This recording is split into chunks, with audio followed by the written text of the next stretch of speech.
3 minutes? C'est le temps qu'il a fallu pour que tout bascule. 3 minutes avant que ne surgisse une révélation longtemps enfouie, une vérité si intime qu'elle avait été soigneusement tenue à l'écart, même de celle qui aurait dû la connaître en premier. Aujourd'hui, la mère de Stéphane Bern sort enfin du silence et laisse échapper ce secret que personne n'attendait. Pourquoi maintenant? Qu'est-ce qui l'a poussé à parler après tant d'années de discrétion, de non-dits et de silence pesant? Derrière l'image publique, élégante et rassurante, se cache parfois une histoire familiale bien plus complexe qu'on ne l'imagine. Cette confidence tardive ouvre une porte sur un passé méconnu, fait de choix difficiles, de vérités dissimulées et de conséquences que l'on n'ose pas toujours affronter. Que savait-elle réellement? Qui a décidé de taire cette réalité et pour protéger qui? Était-ce par amour, par peur ou par nécessité? Ce témoignage inattendu soulève de nombreuses questions et bouleverse les certitudes. Il nous invite à regarder autrement une trajectoire que l'on croyait connaître, à interroger la frontière fragile entre vie publique et vie privée, entre ce que l'on montre et ce que l'on cache. Et surtout, il pose une question essentielle. Peut-on vraiment construire sa vie lorsque certaines vérités fondamentales nous échappent? Dans cette vidéo, vous allez peu à peu découvrir ce qui s'est joué dans l'ombre, les raisons de ce silence prolongé et l'impact profond de cette révélation. Restez avec nous, car ce qui va suivre pourrait bien changer votre regard, et vous surprendre bien plus que vous ne l'imaginez. Dans la continuité directe de ce qui vient d'être évoqué, le récit prend une tournure plus précise, presque vertigineuse, lorsque les éléments longtemps épars commencent enfin à s'assembler. Nous sommes à Paris, dans un appartement discret de la rive gauche, un lieu chargé de souvenirs, où le temps semble s'être arrêté. C'est là, un matin d'hiver, à la fin de l'année 2025, que la mère de Stéphane Bern laisse échapper, presque malgré elle, une phrase qui change tout. Une phrase simple, dite sans emphase, mais dont le poids est immense. Elle évoque un événement majeur de la vie de son fils, dont elle n'a jamais eu connaissance au moment où il s'est produit. Pendant des années, certains détails avaient pourtant intrigué l'entourage. Des absences inexpliquées, des décisions prises dans l'urgence, des silences qui revenaient toujours aux mêmes périodes de l'année, notamment au début des années 1990, lorsque Stéphane Bern partageait son temps entre Paris et la Lorraine, sa région d'origine. À Nancy, Metz, puis plus tard à Versailles, des proches se souviennent d'un homme souriant, élégant, mais parfois traversé par une mélancolie soudaine, difficile à expliquer. Sa mère, elle, percevait ces variations d'humeur sans jamais en comprendre la cause profonde. On lui parlait de fatigue, de travail excessif, de pression médiatique. Elle acceptait ces explications, sans imaginer qu'une vérité essentielle lui échappait. Les années passent, les succès s'enchaînent, la reconnaissance publique grandit. Pourtant, certains signes, autrefois anodins, prennent aujourd'hui un tout autre sens. Les anniversaires célébrés avec retenue, certaines dates évitées, des voyages improvisés à l'étranger, notamment à Londres et à Bruxelles, qui semblaient répondre à une nécessité intérieure plus qu'à un simple agenda professionnel. À l'époque, rien ne permettait de relier ces fragments entre eux. Ce n'est qu'avec le recul que l'on comprend qu'ils formaient déjà les contours d'une histoire tenue secrète. La révélation de sa mère survient dans un contexte particulier. Elle évoque un appel reçu tardivement, des années auparavant, un soir de pluie, alors qu'elle se trouvait dans le sud-ouest de la France, près de Biarritz. Un appel bref, confus, au cours duquel on lui avait parlé d'un problème réglé, sans davantage de détails. Elle n'avait pas insisté. Aujourd'hui, elle avoue que ce manque de curiosité la hante. Pourquoi n'a-t-elle pas posé de questions? Pourquoi a-t-elle accepté cette version si vague? Ce sont précisément ces interrogations, longtemps enfouies, qui refont surface avec une intensité inattendue. À mesure qu'elle parle, d'autres souvenirs remontent. Des regards fuyants, des conversations interrompues qu'on annonçant à son arrivée, des silences trop appuyés pour être naturels. Elle se souvient notamment d'un dîner familial à Versailles, au début des années 2000, où un nom avait été prononcé, puis aussitôt retiré de la conversation, comme s'il n'avait jamais existé. Sur le moment, elle n'y avait vu qu'une maladresse. Aujourd'hui, ce détail devient un indice crucial. Ce qui frappe dans ce témoignage tardif, c'est l'écart entre ce que la mère croyait savoir et ce qui se jouait réellement en coulisses. Elle parle d'un secret construit collectivement, maintenu par plusieurs personnes, chacune persuadée d'agir pour le bien de tous. Mais à force de protection, la vérité s'est transformée en mur infranchissable, la tenant à l'écart d'un pan entier de la vie de son propre fils. Elle évoque une forme de trahison douce, presque invisible, mais dont l'impact n'en est pas moins profond. Les mots deviennent plus précis, les dates plus claires. Elle mentionne un été passé en Provence, un séjour écourté sans explication, un retour précipité à Paris. À l'époque, on avait parlé d'un engagement professionnel imprévu. Désormais, elle comprend que cet épisode était lié à un événement bien plus intime, soigneusement dissimulé. Chaque souvenir revisité ajoute une nouvelle couche de sens, comme si le passé se réécrivait sous ses yeux. Ce qui se dévoile peu à peu, ce n'est pas seulement un fait isolé, mais une mécanique du silence, patiemment entretenue pendant des décennies. Et plus elle parle, plus une question obsède. Comment a-t-on pu décider, à sa place, de ce qu'elle devait ou non savoir? Jusqu'où peut aller la volonté de protéger quelqu'un sans finir par lui faire du tort? Ces interrogations, lourdes et persistantes, accompagnent chaque nouvelle révélation et laissent entrevoir que ce qui reste à découvrir pourrait être encore plus troublant. Dans le prolongement direct de ces révélations intimes, un autre fil du récit s'impose naturellement. Celui du moment précis où Stéphane Bern bascule dans la lumière, où sa trajectoire personnelle croise définitivement l'histoire médiatique française. Car pendant que, dans l'ombre, certains silences se construisaient, sa carrière, elle, avançait à pas rapides, presque irrésistibles. Nous sommes au début des années 1990. Paris bruisse d'une nouvelle énergie télévisuelle et les chaînes cherchent des visages capables de mêler culture, élégance et proximité. À cette époque, Stéphane Bern n'est pas encore une figure incontournable, mais son nom commence à circuler dans les couloirs de France Télévisions. En 1992, ses premières apparitions régulières attirent de l'attention. Un ton singulier, une diction précise, une passion communicative pour l'histoire et les figures du passé. Ceux qui l'observent de près notent déjà une rigueur presque obsessionnelle dans la préparation, comme si chaque détail devait être maîtrisé pour éviter toute faille. Le véritable tournant survient quelques années plus tard, au milieu des années 1990, lorsqu'il s'impose comme un passeur d'histoire auprès du grand public. Les studios parisiens deviennent son second foyer. Les journées s'étirent tard dans la nuit entre enregistrements, répétitions et réunions éditoriales. À l'extérieur, le succès est évident. L'audience suit, la presse commence à dresser son portrait, à souligner son élégance, son érudition, cette capacité rare à rendre le passé vivant. À l'intérieur, pourtant, certains signes intriguent encore ceux qui le connaissent intimement. Une retenue constante, une pudeur extrême dès que la conversation glisse vers la sphère personnelle. À Versailles, où il se rend de plus en plus souvent pour son travail autour du patrimoine et de l'histoire monarchique, des collaborateurs se souviennent d'un homme capable de passion flamboyante à l'écran, puis d'un silence soudain une fois les caméras éteintes. Il pouvait passer des heures à peaufiner un texte, à vérifier une date, une archive, comme si la précision était une forme de refuge. Aujourd'hui, à la lumière des confidences récentes de sa mère, ses attitudes prennent une résonance nouvelle. La réussite publique avançait parallèlement à une gestion intime du secret. La fin des années 1990 et le début des années 2000 marquent une accélération spectaculaire. Les émissions s'enchaînent, les projets se multiplient. À Paris, à Lyon, parfois à Bruxelles pour des collaborations ponctuelles, il devient un visage familier, presque rassurant, celui que l'on associe à la transmission du savoir et à la mémoire collective. Le succès est réel, mesurable, incontestable. Pourtant, certaines dates restent soigneusement évitées dans son agenda, certains événements mondains déclinés sans explication. Sa mère, fière de cette ascension, perçoit bien une distance, mais l'attribue à la pression du métier, au poids de la notoriété. Avec le recul, elle reconnaît aujourd'hui des indices qu'elle n'avait pas su interpréter. Par exemple, cette remise de prix à Paris, au début des années 2000, où elle l'avait vu souriant sur ce scène, avant de disparaître brusquement après la cérémonie, sans participer aux célébrations prévues. Ou encore ses interviews, où, interrogé sur sa vie privée, il répondait avec élégance, mais en détournant toujours la conversation vers l'histoire, le patrimoine, la culture. À l'époque, ses choix semblaient cohérents avec son image publique. Désormais, ils apparaissent comme une stratégie consciente, presque instinctive, pour préserver ce qui ne pouvait être exposé. Les années suivantes consolidant sa position.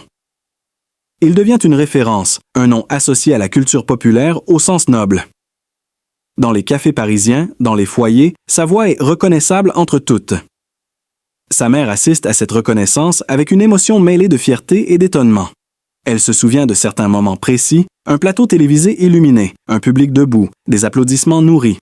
Elle se souvient aussi de son regard, parfois, juste après l'émission. Un regard où se mêlaient satisfaction et une gravité inexpliquée. Aujourd'hui, ses souvenirs s'assemblent différemment. La réussite n'a pas effacé le secret. Elle l'a, au contraire, rendu plus nécessaire à protéger. Plus la notoriété grandissait, plus le silence devait être maîtrisé. Les voyages, les engagements professionnels, les apparitions publiques servaient aussi, sans que cela soit visible, à maintenir une frontière nette entre ce qui pouvait être montré et ce qui devait rester caché.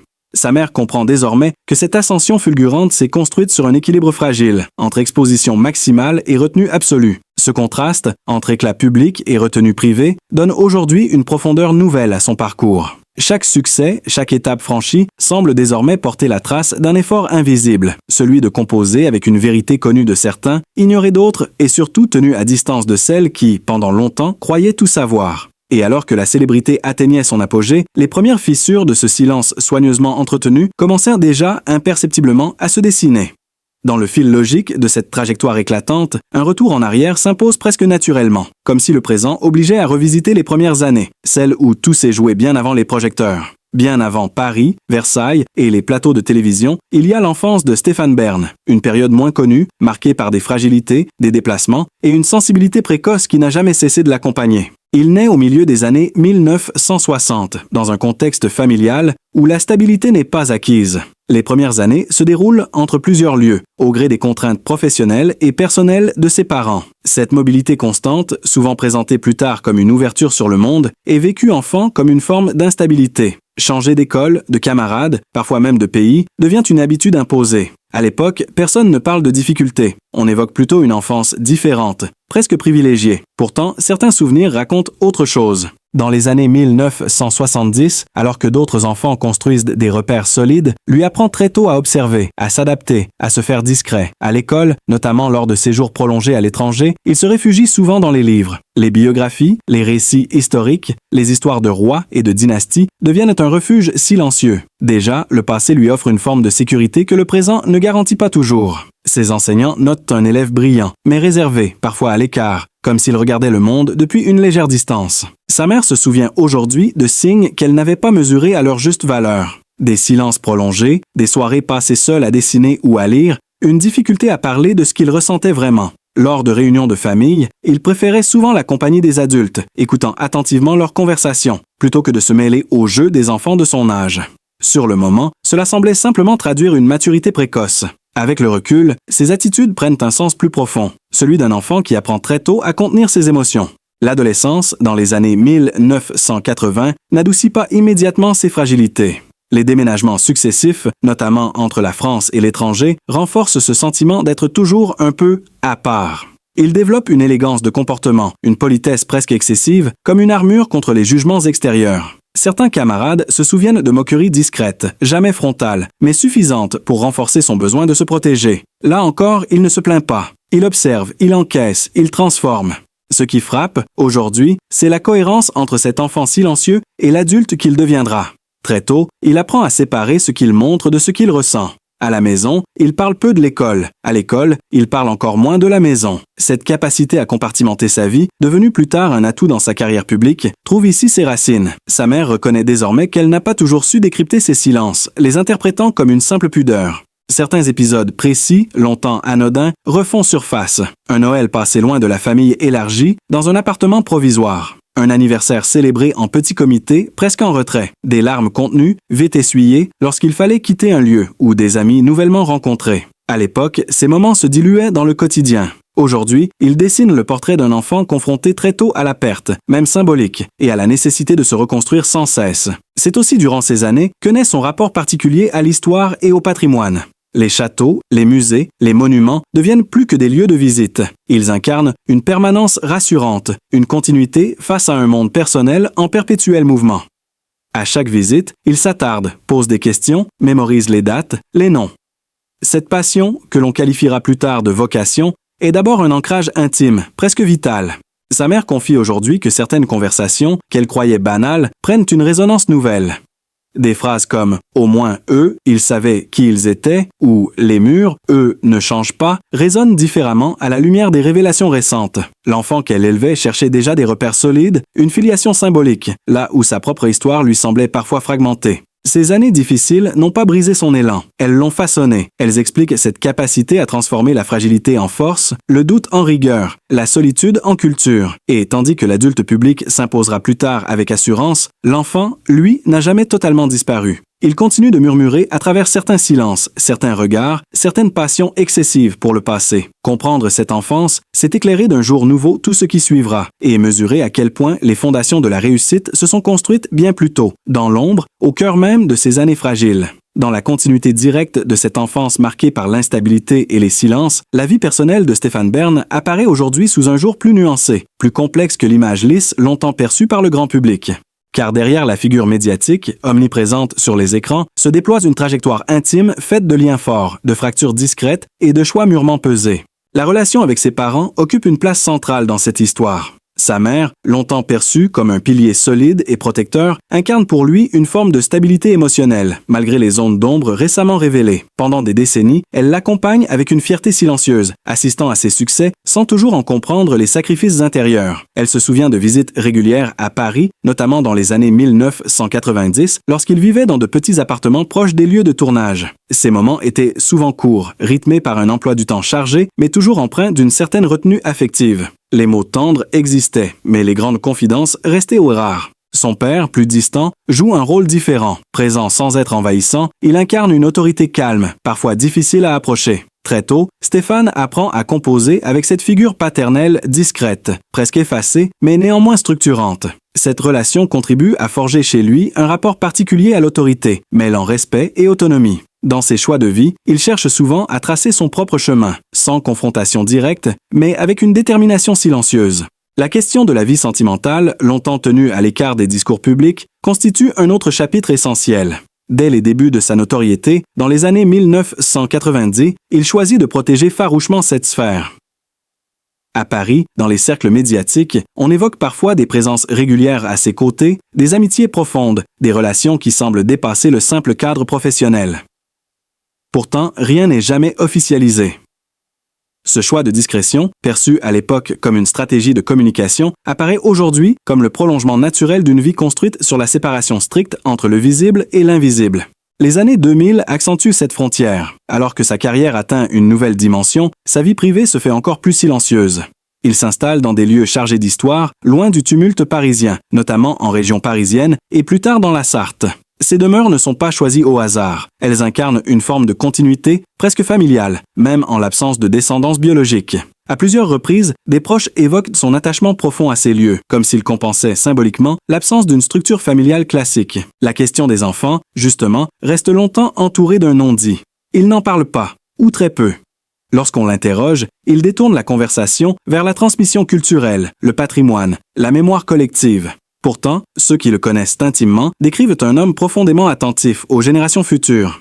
Il s'implique dans des projets éducatifs, multiplie les initiatives pour rendre l'histoire accessible aux plus jeunes. Aujourd'hui, certains y voient une autre forme de filiation, choisie plutôt que subie. Avec le recul, sa mère reconnaît certains signes qu'elle n'avait pas osé questionner. Des discussions interrompues, des sujets évités, notamment lors de réunions familiales élargies. Des moments de gêne légère, presque imperceptibles, lorsqu'il était question de faire sa vie ou de fonder une famille. À l'époque, elle interprétait cela comme un choix personnel, dicté par une carrière exigeante. Désormais, elle admet que ces silences cachinent peut-être des réalités plus complexes, volontairement tenues à distance pour préserver l'équilibre fragile de chacun. Sa vie quotidienne, loin des caméras, se structure autour de rituels précis. Les matinées consacrées à la lecture, à l'écriture, les soirées passées à écouter de la musique classique ou à revoir des archives. Cette organisation rigoureuse n'est pas anodine. Elle lui permet de maintenir un contrôle sur un espace intime qu'il a longtemps craint de voir exposé. Les rares amis admis dans ce cercle privé évoquent un homme chaleureux, attentif, capable d'une grande générosité émotionnelle, à condition que la confiance soit totale. Les relations familiales évoluent avec le temps. À mesure que les vérités enfouies refont surface, les échanges gagnent en profondeur, parfois en gravité. Sa mère parle aujourd'hui de conversations plus longues, plus sincères, où certaines questions longtemps évitées sont enfin effleurées. Rien n'est brutal, tout se fait par touches successives, comme si chacun avançait prudemment sur un terrain longtemps resté interdit. Ainsi, la vie personnelle de Stéphane Bern ne se résume ni à un choix de solitude, ni à une absence de lien. Elle s'inscrit dans une logique de protection, de maîtrise et de fidélité à une histoire intérieure façonnée très tôt.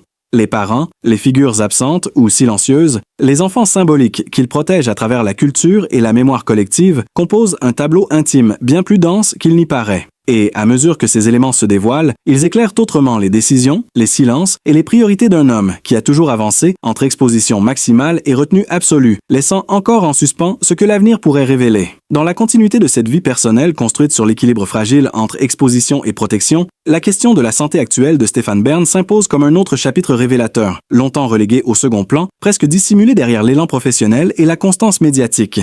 Car si l'image publique demeure celle d'un homme énergique, précis, toujours parfaitement préparé, les signes d'une fatigue plus profonde se sont manifestés au fil des années, par touches discrètes, rarement commentées. Dès la fin des années 2010, certains collaborateurs évoquent un rythme de travail devenu difficilement soutenable. Les tournages à Paris s'enchaînent, les déplacements vers Versailles, la Sarthe ou d'autres sites patrimoniaux se multiplient. Les journées commencent tôt, se terminent tard, souvent sans véritable pause. À l'époque, ces contraintes sont perçues comme le prix naturel du succès. Lui-même minimise, parlant d'un simple surcroît d'activité, d'une passion qui ne connaît pas de limite. Pourtant, quelques absences ponctuelles, quelques reports inhabituels commencent à interpeller les plus attentifs. À partir de 2020, dans un contexte général de ralentissement et de remise en question, il accepte de lever légèrement le voile sur son rapport au temps et à l'épuisement. Sans entrer dans des détails médicaux, il évoque la nécessité de s'écouter davantage, de revoir certaines priorités. Ceux qui l'entourent remarquent alors un changement subtil, des agendas allégés, des périodes de repos plus visibles, notamment dans ses résidences en province, loin de l'agitation parisienne. Ces retraites temporaires ne sont pas des ruptures, mais des respirations, indispensables pour préserver un équilibre devenu précaire. Sa mère, dans ses confidences récentes, admet avoir perçu depuis longtemps certains signaux qu'elle n'avait pas su interpréter. Des appels plus rares, une voix parfois plus lasse, des silences prolongés après des périodes d'intense exposition médiatique. Elle se souvient d'un séjour dans la Search au début des années 2020 où elle l'avait trouvé plus calme, presque ralenti, comme s'il portait le poids cumulé de plusieurs décennies d'exigence envers lui-même. À ce moment-là, il lui avait simplement parlé de fatigue, un mot banal, mais chargé de sens aujourd'hui. Les signes antérieurs, longtemps invisibles, prennent désormais une autre dimension. Les migraines évoquées à demi-mot, les nuits courtes compensées par une discipline stricte, les moments de retrait soudains après des événements publics majeurs. Sur certains plateaux, des techniciens se rappellent d'un homme concentré, impeccable, à l'antenne, mais qui, une fois les caméras éteintes, s'asseyait longuement, comme pour reprendre son souffle. Rien d'alarmant en apparence, mais une accumulation qui, avec le temps, finit par laisser des traces. Ces dernières années, il adopte une hygiène de vie plus structurée. Les matinées sont consacrées au calme, à la lecture, parfois à la marche, dans des jardins historiques ou des parcs proches de ses lieux de résidence. Ce rapport au corps, longtemps secondaire face à l'urgence intellectuelle, devient progressivement central. Il parle moins de performance, davantage de durée, de transmission sur le long terme. Là encore, aucun discours alarmiste, mais une évolution perceptible dans la manière d'aborder son propre rythme. La dimension psychologique n'est pas absente de cette réflexion. Ceux qui le connaissent bien évoquent une sensibilité accrue au stress, héritée d'une enfance marquée par l'instabilité et renforcée par des décennies de responsabilités publiques. La gestion du secret, de la pudeur, de la retenue émotionnelle a un coût invisible. Aujourd'hui, certains comportements passés, cette exigence extrême, cette difficulté à lâcher prise, apparaissent comme autant de mécanismes de protection, efficaces mais éprouvants sur la durée. À Paris comme en province, ces apparitions publiques restent maîtrisées, choisies. Il continue d'assumer ses engagements, mais avec une sélectivité nouvelle. Les interviews sont plus espacées, les projets mieux délimités. Lorsqu'il évoque l'avenir, il parle désormais de continuité plutôt que d'accumulation, de sens plutôt que de volume. Cette évolution, subtile mais réelle, reflète une prise de conscience progressive. La santé n'est plus un acquis silencieux, mais un capital à préserver. Dans les cercles proches, on souligne aussi l'importance des lieux dans ce processus. Les demeures chargées d'histoire, les espaces calmes, presque hors du temps, jouent un rôle apaisant. Ils lui offrent un cadre où le corps et l'esprit peuvent enfin se rejoindre, loin de la pression constante du regard public. Ces moments de retrait, autrefois perçus comme de simples pauses, apparaissent désormais comme des piliers essentiels de son équilibre actuel. Ainsi, la santé de Stéphane Bern, aujourd'hui, ne se raconte pas en termes de rupture ou de fragilité affichée, mais comme une transition silencieuse, un ajustement progressif entre